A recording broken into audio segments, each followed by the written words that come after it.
should.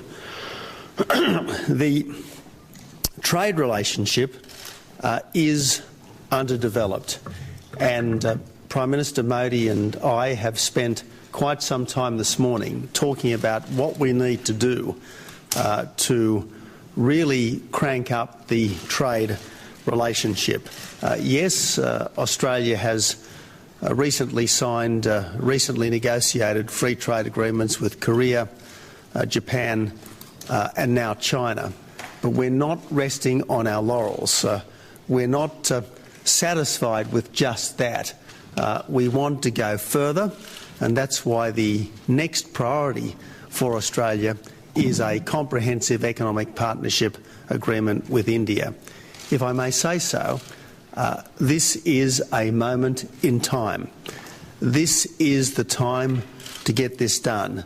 This is the time to turn the warm friendship between Australia and India, the long history that Australia and India have together, into something that will be meaningful, more meaningful for us and significant for the wider world. And I think this Australian government has the runs on the board when it comes to free trade.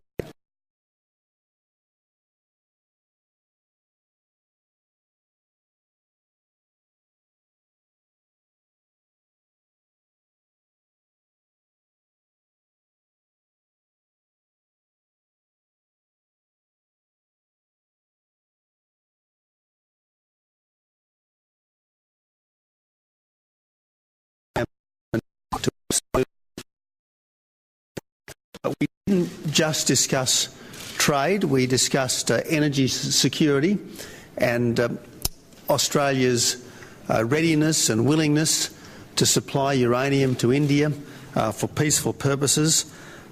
We also talked about global security issues and India and Australia's increasing cooperation in counter-terrorism, in intelligence and in military cooperation. There's an enthusiasm on both our parts for more bilateral and trilateral military exercises, and we hope to see much more of that in the years ahead. But most of all, I want to come back to the economic potential of our two countries, the potential of our partnership together. We all know that trade means jobs. Trade means jobs. Trade means prosperity. We both need more jobs and more prosperity, and that's what this particular visit is all about. More trade, more jobs, more prosperity for our two countries. And again, Narendra, thank you so much for being here. I really do welcome you to our country. Thank you. His Excellency, Prime Minister Tony Abbott, friends from media. I thank Prime Minister Abbott, the people and the federal and the state governments of Australia for wonderful visit so far.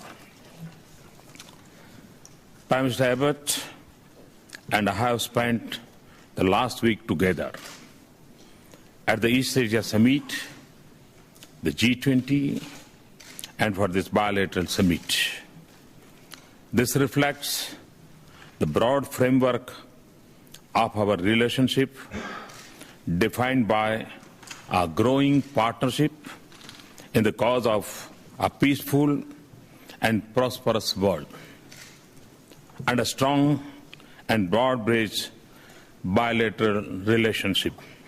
There are huge opportunities for partnership in every area we can think of: agriculture, agro-processing, resources, energy, finance, infrastructure, education, and science and technology. The economic climate in India has changed. I believe it will be a lot easier to convert opportunities into concrete outcomes.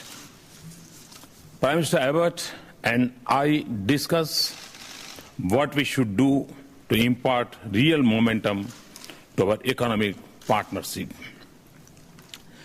Reconstituting the CEO Forum is an important step.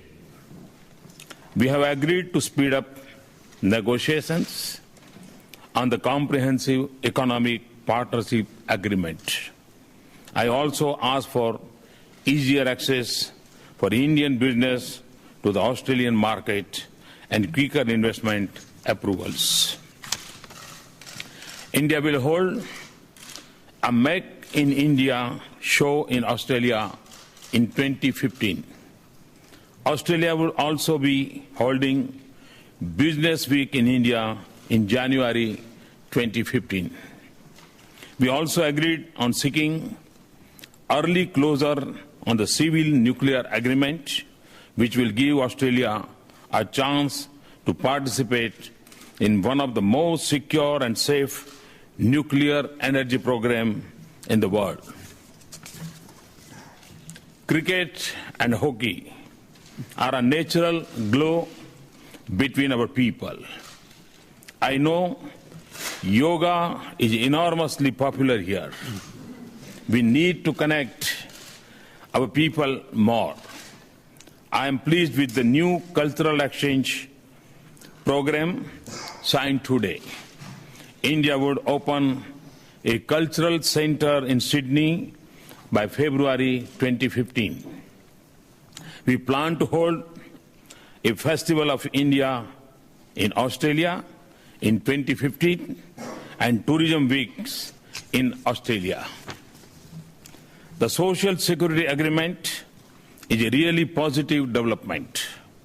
It will help in making our business relations stronger, especially in the service sector.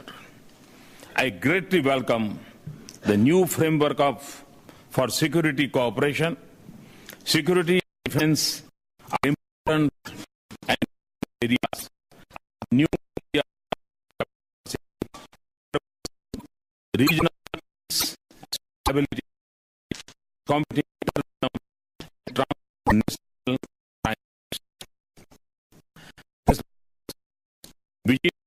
science.